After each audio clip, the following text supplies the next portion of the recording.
Hey, salut tout le monde, c'est OB, j'espère que vous allez bien.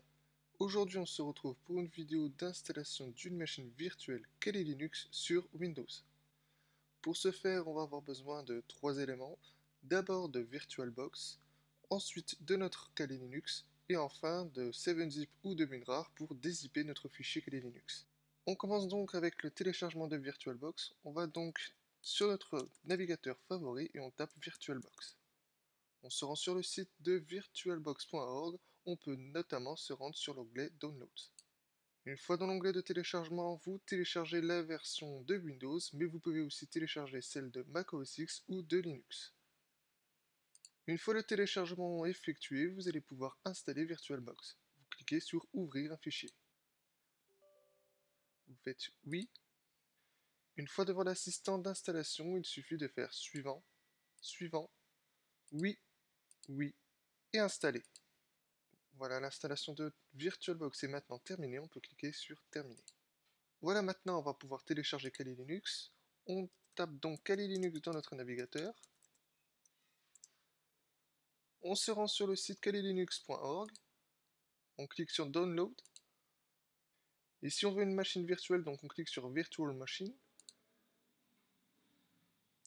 On descend un petit peu, on prend bien la version 64 bits et on clique sur VirtualBox. Pendant le téléchargement de Kali Linux, vous pouvez télécharger, si vous n'avez pas WinRAR ou 7-zip, ici je vais télécharger WinRAR, qui nous servira à décompresser le fichier Kali Linux.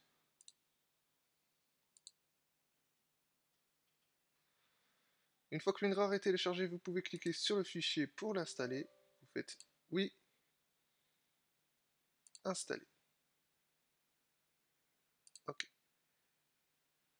Et vous cliquez sur Terminer. Voilà, Kali Linux a fini de se télécharger. On peut se rendre dans le dossier du téléchargement. On peut fermer les pages web. Dans le dossier du téléchargement, on peut cliquer droit sur Kali Linux et faire Extraire ici. Voilà, l'extraction de Kali Linux est maintenant finie. On peut supprimer les anciens téléchargements et quitter le dossier. Sur VirtualBox, on fait Ajouter une nouvelle machine. On se rend dans Téléchargement, Kali Linux et on double-clique sur le fichier. Kali Linux est maintenant importé dans notre VirtualBox, il ne nous reste plus qu'à le configurer. On va donc sur Configuration. Dans Général, vous aurez les informations de base. Dans Avancé, vous aurez la possibilité de faire un presse-papier bidirectionnel ainsi qu'un glisser-déposer, c'est-à-dire un glisser-déposer entre votre machine hôte et votre machine virtuelle. Dans Description, vous retrouverez les informations sur votre machine virtuelle, notamment l'username par défaut, le mot de passe par défaut, ainsi que le clavier par défaut. Dans Système, vous avez la possibilité d'augmenter la mémoire vive à allouer à votre machine. Vous faites bien évidemment en fonction de votre machine. Ici, moi, je vais allouer 4 Go. Dans Processeur, vous avez la possibilité d'ajouter des cœurs à votre machine virtuelle. Ici, je la laisse par défaut, n'ayant que 4 cœurs.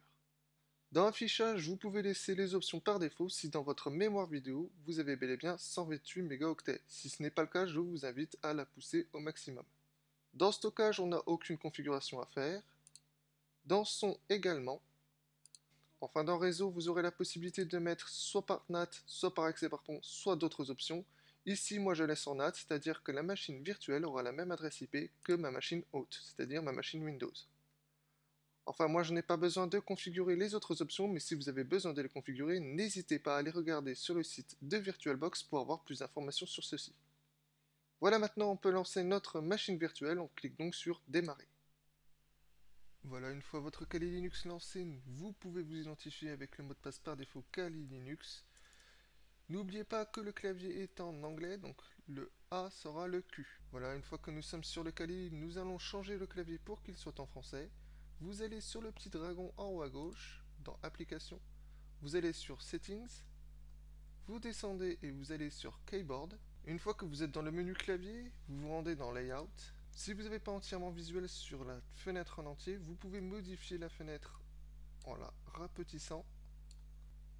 Une fois que c'est fait, vous descendez.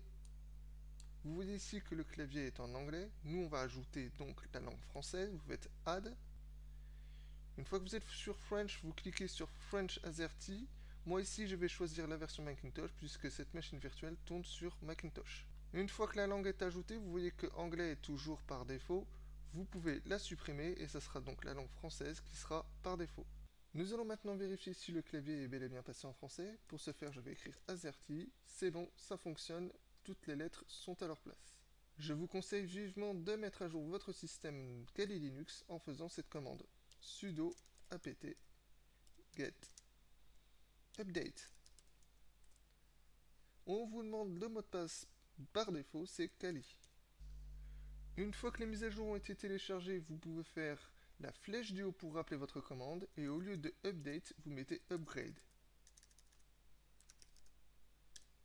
Ça vous demande si vous voulez bel et bien installer les mises à jour, vous cliquez sur Y et vous appuyez sur Entrée. Voilà, ça sera tout pour cette vidéo, j'espère que vous avez aimé. N'hésitez pas à mettre en commentaire ce que vous avez aimé ou non dans cette vidéo.